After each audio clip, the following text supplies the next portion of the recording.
Hi, my name is Rod Cleef, and I'm the host of the Lifetime Cash Flow Through Real Estate Investing podcast. And every week I interview multifamily rock stars, and we talk about how they've built incredible wealth for themselves and their families through multifamily properties. So hit the like and subscribe buttons to get notified every Monday when a new episode comes out. Let's get to it. Welcome to another edition of How to Build a Lifetime Cash Flow Through Real Estate Investing. I'm Rod Cleef, and I'm thrilled you're here. I think you're going to get a lot of value from the gentleman we're interviewing today. His name is Dave Holman, and Dave owns commercial real estate, owns about 130 units, and he's doing a 57-unit development. But we're going to take the conversation a different direction. So very excited to get into this. Dave, welcome to the show, buddy. Thanks for having me, Rod. Absolutely. So why don't we start with just having us, you give us a little background on who you are and, where you came from and why real estate, and just kind of bring us current. Yeah, thanks. Grew up in Maine, middle class background. The only real estate I was involved with was our single family home. Went off to college in the Midwest, started learning about architecture, green building, thought I might make a career of that, but love drew me down to Bolivia in South America, where I met my then girlfriend, now wife. We started a chain of retail stores down there. So I kind of got the entrepreneurial bug. Came back up to the US to go to business school, which I thought was important, and turned out I just needed to learn accounting. Then I got involved in nonprofit leadership, management, fundraising. But during that time, nonprofits are wonderful, charity's great, but it's not going to make you wealthy enough to provide a great life for your family. So I started investigating real estate investing on the side, partnered with family to buy a single family home as an investment, and then pretty quickly listened to podcasts like yours, read books, got the bug, and we're now up to about 172 units. So there's been some recent progress, even since I gave you the figures. So it's been an exciting run. Nice. Now, you've got, you're actually building some units as well, yes? Yeah, it's a new thing for me, but my best friend from college became a developer in Minneapolis. He's done over 3,000 units. So he's kind of babysitting me. We're partners in it together, and I'm learning a lot as we go. And for him, it's funny talking about, 50, 60 units is like a little tiny nothing. And to me, it's a little daunting. Sure. Where are you doing this? A little bit north of Portland, Maine, a town called Brunswick. Yeah. Very nice. Oh, great market, obviously for rents and whatnot. You were involved in nonprofits, so you have a giving heart, obviously, and and you care about the environment. Talk about, one of the things we said we'd talk about is really the environmental component as it relates to either existing or new construction. So maybe you can speak to that a little bit. If there are some things that you're doing on this project or that you've done on assets that you've purchased, I'll just let you take it away from there. What you might suggest and how, recognizing that my listeners are existing, multifamily owners, some small, some large, and of course, a lot of aspiring multifamily investors as well, but maybe speak to the environmental component. Absolutely. I come from a, environmentalist sort of background, but the beauty of this in real estate is that you cannot care about the environment at all. And it still is in your best interest to do a lot of these things because it's about NOI and cash flow. And if you're wasting energy in any way, that's generally bad. And can be improved upon. So most, landlords, our biggest expense is taxes. And the number two is probably going to be heating, cooling. Unless you're in that sweet spot of the country where you're 50 to 60 degrees all year round or something. But, up here in the Northeast, we have massive heating needs in the winter. And those are often met through very inefficient old systems that have been in place 30, 40, 50 years. They're often systems that the landlord is paying. And, the first kind of play in my playbook, as a landlord is to evaluate the heating system and see, is there a way that I can go from this big centralized oil burning or even natural gas burning system to electric heat pumps? And we would do that for a couple of reasons. One is if the landlord is paying the heat, if you go to electric heat pumps, most tenants are paying their electric bill, and you at least have the option of transferring, that responsibility to them. And you can actually lower their monthly rent a little bit if you do that. And that's often a win-win, because I guarantee you, every building where the landlord pays heat in the Northeast, you're going to see an open window in February. You're going to see waste happening in goofy situations that if they pay that heating bill, those windows get closed. So that's a, kind of a win-win situation. Heat pumps, they also filter the air and they provide AC in the summers. Our summers are slowly getting hotter and hotter. And, anywhere in the Southwest, I don't need to, talk about the importance of cooling. So it's a great amenity for tenants. It's a great new technology that's been improving quite a lot recently. People have a negative stereotype about electric heating because, electric baseboard resistance heating is quite inefficient. There was a lot of it installed in the 70s, and then people got whacked with high electric bills. That is not what we're talking about. Heat pumps are about 3 times more efficient than baseboard. And they're getting better, every year. So it really is a neat technological wave. And a lot of the old school HVAC folks, they're not installing new oil systems, or they're not recommending it anyway. And nothing runs without electricity. Your oil, your natural gas, all that, it gets shut off if you don't have electricity. So, you might as well go electric. And that applies to other building systems too, beyond just the heating. What about gas forced air? I grew up I had 1,000 units in Denver at one point. And it was all gas forced air there. Now if I got a property and it wasn't vented out to a particular room, I threw up those crappy baseboard electric heaters, and you're right, they don't work very well at all. But I very rarely ever saw a heat pump. And so I'm just curious as to the efficiency related to something like gas forced air. Yeah. Depending on whose stats you believe, heat pumps are like 10 to 20% cheaper to operate, per BTU delivered, the natural gas. Although now with the current geopolitical climate, they're probably 100% cheaper to operate. Yeah, right. Maybe by the time this airs, that'll have changed. But, I think heat pumps are a good solution for a lot of buildings, but not all of them. And the bigger the building, the harder that transition is going to be. Sure. And the industrial scale heat pumps are still young, and there are heat pump systems that are geared towards large applications and large buildings. But that's sort of the utopia to me, where we ought to be driving at is, can we remove a natural gas system that heated 1,000 units and replace it with a high efficiency heat pump system in an industrial setting, commercial setting? Those systems, I've heard about them. I haven't used any yet myself, but I do think that's the future. I don't think a lot of installers 20 years from now are going to be talking about natural gas. Interesting. Okay. Yeah, you talked about business school, and I meant to circle back on that. And don't get me started on, those professors in business school never owned a business or built a business. And yeah, you learned accounting, and which is great. You need to know how to read a P&L, and you need to know how to read a balance sheet, but you're absolutely right. Other than maybe business model, creating a business model or something like that, there's so little else that you learn, unless you go to somewhere like Harvard or something where they're doing case studies and all sorts of cool things like that. But yeah, got it. So, all right. So besides the heat pumps, are there any other energy saving strategies? I know what we do. I'd love to hear it from you. Yeah, absolutely.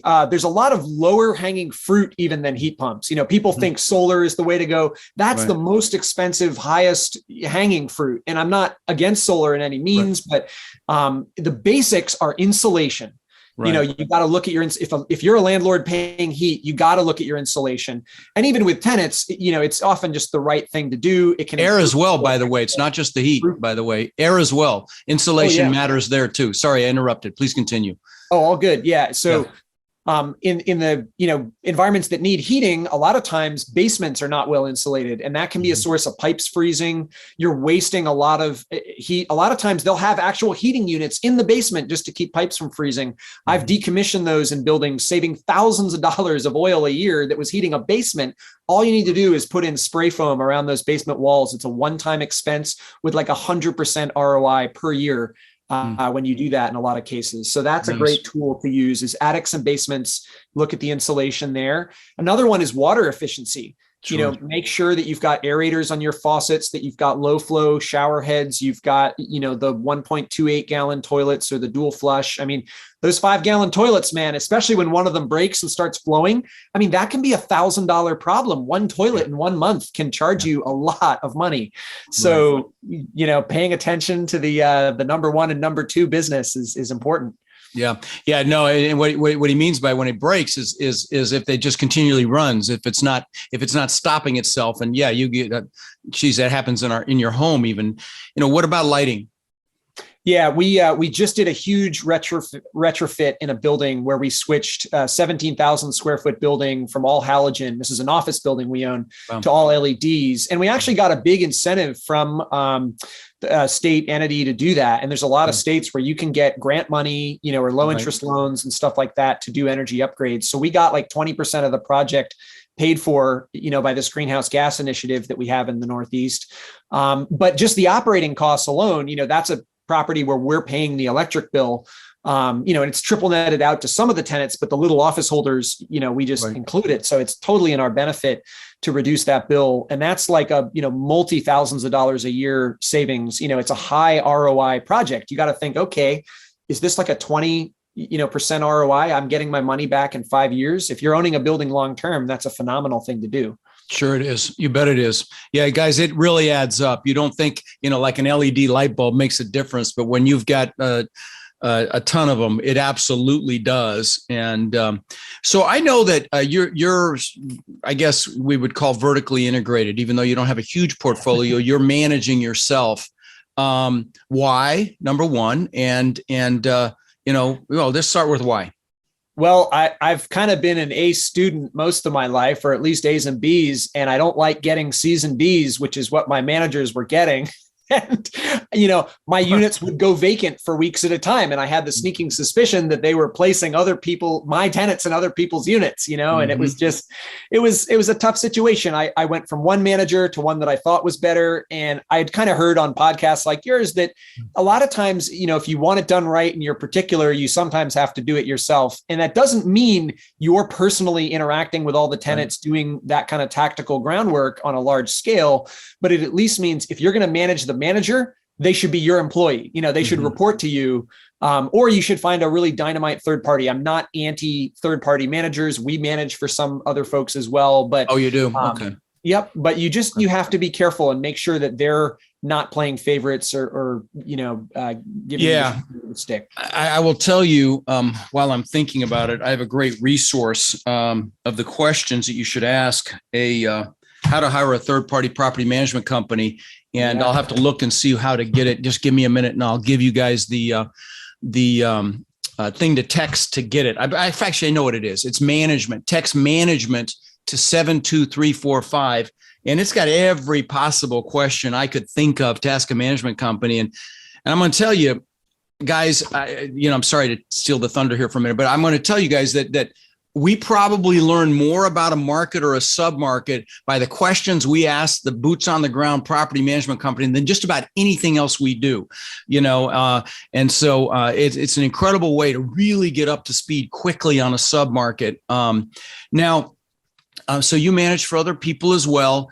And another thing I want to mention on this topic, what is the average size, if there is an average size of your assets? Are they smaller stuff? Is it larger? Is it a mix of all between? Can you speak to that for a moment? Sure. There's a point I want to make on this. Yeah, it's a range because one of my sort of unusual things is that I never sell and I've never sold. So I have the single families that I started out with. And, we're doing, usually 10 to 30,000 square foot buildings right now. So that could be 10 to 30 units. Okay. And the reason I bring that up is in these smaller multifamily management companies, very often it's a real estate broker that decided to start a management company, or, it's less sophisticated than in the world that I live in right now, which is 150 units plus, where the management company has its own marketing division and so on and so forth. Not saying that they're better, because we have blown out management companies, got a problem with one I really felt good about now as well. And so, but all in all, like I say, you'll kiss a lot of frogs if you're dealing with the management companies that are in the smaller assets. Very often, that's been my experience. And sometimes they're great, sometimes they're really bad, and of course everything in between. So you experienced that yourself, Dave. And very often as well, there'll be secondary gain. They may own assets, and if they own assets near your assets, you can see the obvious conflict of interest, right? So, yeah. Exactly. Yeah, you got to be careful. And to me, I think the key thing is look at the leadership, look at the relationship, the way, that they behave, and you've got to stay on them. Even if you trust them, you've got to keep interacting and doing, reporting and due diligence. I wouldn't make it monthly. I would make it at least weekly that you're in touch. Right. And if you're dealing with a management company that's dealing in, under 50 unit assets, you're going to be relying on their maintenance infrastructure, and maintenance can be a real profit center for a management company as well. They'll hire some kid hire them at $15 and bill them out at $100. Have you experienced that as well, Dave? Yeah, a little bit. And what we do, in our company is we are purely administrative. We do very little physical labor. Right. We work directly with third-party contractors. We haven't insourced it and then build that out. Okay. Yeah. Because sometimes they'll also upcharge contract labor as well, again, because it's profit centric. You might get a great management fee. What looks really great, but then they're supplementing that with other things. The other thing I would caution on management companies is make sure they're not a digital dinosaur. There are still some management companies that have not embraced technology, and by God, you better be able to do a tour of your asset online. You better be able to, at the very least, be able to apply and put in a rental application online, and and hopefully have a lot of information about your asset there on their website. So you just make sure they're not a digital dinosaur, because there are still some of those out there. So. Terrific point. That was the reason we transitioned off basically both of them. They couldn't handle, what was then Cozy, and they certainly couldn't handle, Buildium or Appfolio, which is the one we now use. Nice. So, one of the questions that you wanted me to ask was about how you treat your residents. And that's a really important topic. So let's dig into that. Talk about that a little. Yeah, I've seen, and I'm sure we've all seen, managers and landlords who treat them with a bit of disdain. And I don't like that. And frankly, you should be screening so that you're not placing tenants that you're going to be disdainful of in the first place. But, to me, this is a customer client relationship, where they are paying your mortgage. They are helping you get wealthy. They are giving you cash flow. You owe them really good service. When their stuff breaks and it's your fault, no matter whose fault it is, you should fix it fast. I mean, if it's their fault, maybe you're going to bill them for it. But, so we really strive to be responsive. I think 90% of good management means good communication, is setting people's expectations of when something's going to get fixed, how it's going to go, hiring good communicators. I mean, that to me, nobody in our company has any management experience previously. They're all great communicators. They're military veterans. They're people who've been social workers. They're people that really can relate with the people we're working with. And we call them residents. We don't call them tenants if we can avoid it, because we want them to stay long-term. And consequently, our turnover rates in some cases are either non-existent or very, slow and long, which is what you want. Yeah.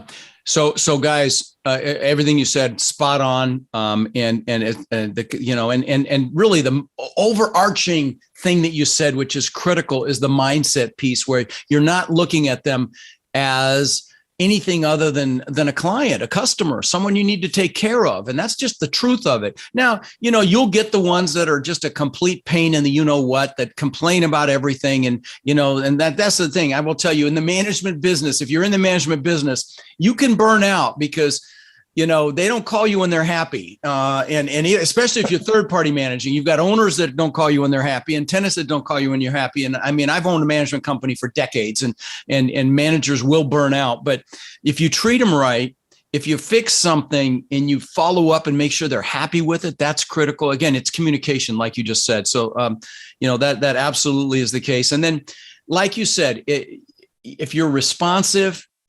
and I try to create like a family, like a community. We'll do community events at our assets. We'll have people standing by the gate, handing them food for breakfast on the go kind of a thing. They'll get a croissant or something on their way out of the complex. We'll do popcorn in the leasing office. We'll do parties at the pool, all sorts of things. When I owned a lot of single family and stuff, I would bring a big can of popcorn for the holidays and give it to them, just something to warm them up and because your highest expense in this business, guys, if you have never heard me say this, your biggest expense is turnover, period. Nothing comes close to the expense of turnover. So, obviously, except for taxes, but you agree with me, Dave? Oh, completely. Yeah, I mean, turnover, if you lose a month, that's 1/12 of your annual income for that unit. That's a big number. And right. I think about it in terms of weeks, like each week might be $500 that you're losing. How can you whittle that down to just a 48-hour painting and cleaning, quick turnover? How can you do that? And the impact on the value in this business as well. You take $500 and it's a 17, that's an $8,500 decrease in value. If that's how big a deal it is. And it can even be more than that, actually, with cap rates as low as they are right now. So why did you decide on real estate? What did you do before? Oh, you said that already. But why did you decide on real estate? Yeah. In short, my wife and I got pregnant. So I realized that I had to up my earning game a little bit. And I had done stock investing with some good success, but I started with a small enough, nest egg of summer job earnings that I wasn't going to live off my portfolio, no matter how lucky I got. And good stock investing, it involves a lot of luck. Whereas real estate, you're in the driver's seat of that car. I mean, you can go where you want to go. You can work hard and paint, in your spare time when you're just starting out, so I liked the forced appreciation possibilities. Mm-hmm. I had this stereotype that all landlords are these greedy, unethical people, but I started thinking, wait a minute, if I could make, other people's houses greener and more energy efficient and make money from it and have them be happy and have a better landlord in place, like what's not to like about that? And it's a model that you can just rinse and repeat over and over. Very nice. As you were acclimating into this business, did you have any epiphanies, any like aha moments, like, okay, now I get it about that? I know I didn't prepare you for that. Does anything come to mind when I ask that question? Oh, totally. Yeah. Well, for one, I thought it was always going to be the end of the world if you have to evict a tenant. That's always the worst thing ever. The first multifamily property I bought was right down the road from the college I was working at, Bowdoin College in Maine. I had this dirty little secret that while I was doing my full-time job, I had started my real estate investing career. And there was a lady there that was paying like half of market rent, smoking and drinking in her unit, and it just wasn't a good fit. And she didn't have a lease. So I said, hey, I'm really sorry. I'm going to close in this building in a month. And I don't think you're going to like going up to market rents. So is there any way I could help you find another place and make this as easy of a transition as it could be? And I was expecting screaming or tears or the whole works. And she's like, oh yeah, I was expecting that. Yeah, that'd be great if you don't mind helping. And it was easy. It was not a bad thing. And I'm not saying you should always look forward to evicting people or do that without a good reason, but it doesn't have to be the end of the world, especially again, if you give people time to plan their lives, you give advance notice and you just approach it with a human touch. I think. Did you help her financially to move? I didn't need to in that case, but I've certainly done that in many others. I always try to do cash for keys because it's so much cheaper for you to get that rent up quickly and give them $500 to get the rent up by 400. Well, in 2 months, you're way ahead on that trade. Right. So I certainly advocate that. No, agreed. Just the way you approached it was really cool. The way that you worded that conversation with her was really, I really liked that. And yes, and I've done cash for keys. Unfortunately, we've got an asset in Louisiana where there were really bad residents. I mean, like crazy residents. And I walked through there and I heard the music and there was a bullet hole in one of the windows. And I literally, probably a little stupidly, pounded on that door and said, hey, if you're out in 2 days, I'll give you $1,000. And they were out. And the two neighbors that were also a problem, same thing. I got all three of them out within a week, and best $3,000 I ever spent. Because residents were coming up, oh, thank God you got rid of them, and so on and so forth. It's a challenging asset. So let me ask you this. I have a lot of aspiring investors on my show. They want to do this business. They hear your story like, oh man, I need to do that. Can you speak to them? Can you give them some words of wisdom?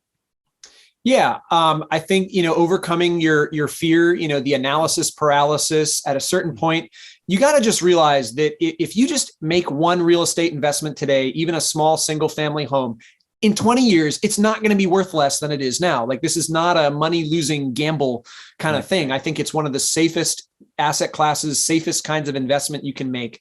And then the other thing is, be a person who is worthy of being trusted, especially if you want to work with investors.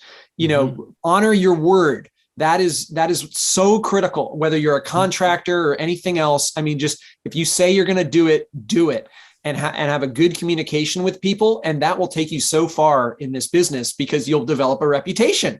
Right. And, right now it's really hard for people in our area to get electricians and plumbers and contractors. Mm-hmm. And, I can snap my fingers and have any of those people at a property in less than 24 hours. And the reason I can do that is because we pay them promptly and treat them well. And we throw a lot of business their way and we honor our agreements. We don't haggle them down all the time. And consequently, we get good service. And I think that is a key to being a good manager, is making sure that, make paying your contractors a race against time.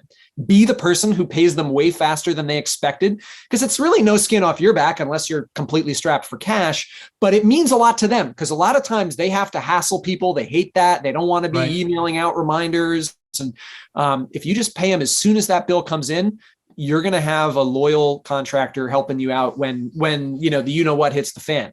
Yep. It's really good advice. In fact, we've got the problem management company I was just talking about hasn't been paying our bills on an asset that we have, and they're behind. And I mean, we are raising, in a big way to get that fixed immediately, because, that kills your reputation. So let me ask you this, how long have you been doing real estate start to finish so far? Just give my listeners that. And then I have a question related to that.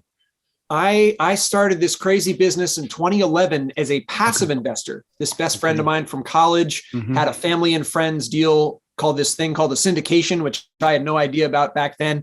And he gave me this offer that seemed way too good to be true. They were going to make 20% a year, if I gave him, some of my little money that I had saved up. But I trusted my friend. I knew he wouldn't be connected with the mob or, scamsters. So I said, sure, even if they're wrong and they only do half as well as they think, 10%, hey, that's a good return. I tried it out, and that, getting those quarterly reports, learning about that whole process was sort of the beginning of my education. But I started passively while I had full-time jobs, in the nonprofit world. And it was only years later that I, partnered with family. So how long have you been doing actively? There's a reason I'm asking. Actively. Yeah. 2013 was the first. 2013. That's still a good bit. Okay. Yeah. Okay. So 9 years. So let me ask you, and by the way, guys, we actually have an exciting asset, I think, coming to fruition. And if you are an accredited investor, text the word partner to 72345 and get into our portal, and at least register. So when it comes up, we'll let you know about it, because I think it'll subscribe quickly. Again, that's partner to 72345 if you're accredited. But let me ask you this. You've been at it 9 years. Knowing what you know now, if you went back to 9 years ago, is there anything you'd do differently? Oh, well, timing wise, 2011, 2013, you want to max out every credit card. You want to buy everything you can possibly buy under the sun. But that's sort of hindsight being 2020. I think, strategically speaking, I don't have any real big regrets. I'm not like, oh my gosh, I should have done X or Y, completely differently. But I do, I would say to myself, believe that this is the right path. And you really can be your own boss. You can make your own way, and you can really help people by being a good landlord. That's the other thing, is landlording is not a high excellence field all the time. And if you do it excellently, you're really making people's lives better in a big way. Yeah. And that's a great segue into something I wanted to ask you about, because, you obviously come from a philanthropic background. You worked for a nonprofit. I have a nonprofit for 22 years now. And, before we started recording, you talked about refugees, and it's amazing to me what you told me. So I'd like you to tell my audience how you've helped refugees and how they play into what you do. Yeah, I'll tell you the story of the first family we helped, and we've done a bunch more since then. But in Maine, in the summer of 2018, I believe it was, we had a big influx of refugees from African countries who had come over the border They had heard that this place up in the north called Maine was pretty welcoming. And there were other, immigrants from countries like Somalia that already lived here and were doing okay. So we had hundreds of them come up and they just overflowed the homeless shelters. And suddenly it was a crisis. And we used, the Portland basketball stadium to house, 300 family or people in the expo. Wow. And it was in the front pages of the news. And I had a vacancy coming up. So I just innocently reached out to the city of Portland and said, hey, if there's any way that they could ever get rent paid or pay rent, or someone could kind of help us out, I'm willing to, not worry about the credit checks and stuff that we'd usually do. Cause I know these people aren't going to have a credit score, sure. And we'll just give it a shot. Cause my heart goes out, to these families and I believe in the American dream. If people come here with nothing, I want to help them, get somewhere through hard work, and you need a roof over your head to do that. And so, I got passed around between a couple people. They connected me with the right person and said, well, we have a family that just got, their green cards, so they can actually work pretty soon. That's in a homeless shelter.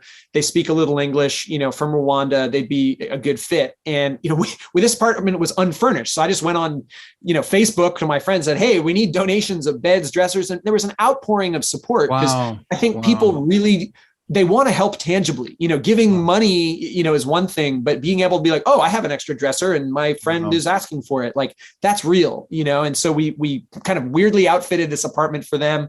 They moved in, we showed them the local food pantry. We helped them get a job at the college where I worked in the dish room. And so, before you knew it, they only needed the rental assistance for 2 months before they got kicked off because they were earning too much money and they were paying their own market rent. And they have been our best tenants. They've upgraded to a bigger apartment. They had a second baby.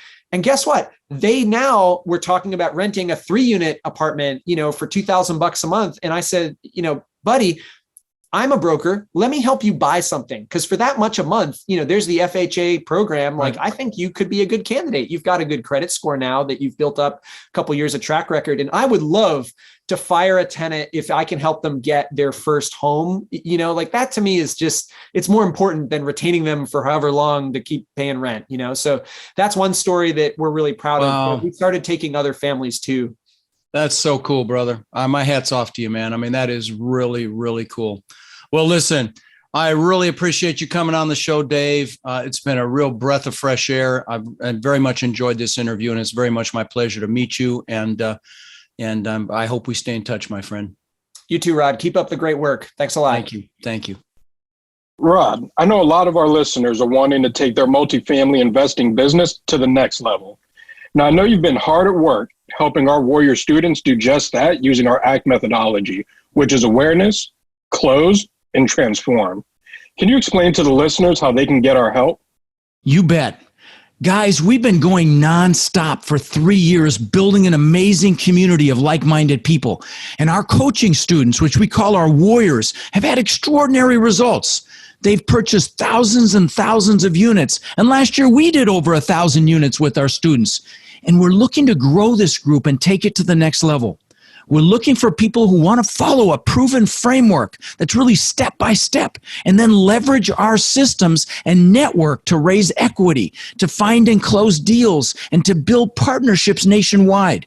Now, our Warrior community is finding success in any market cycle. So if you're interested in finding out more about how you can become more of our incredible network and take advantage of the incredible opportunities that are coming very soon, apply to work with us at mentorwithrod.com or text CRUSH to 72345, and we'll set up a call so you can check us out and we can check you out. That's mentorwithrod.com or text CRUSH to 72345.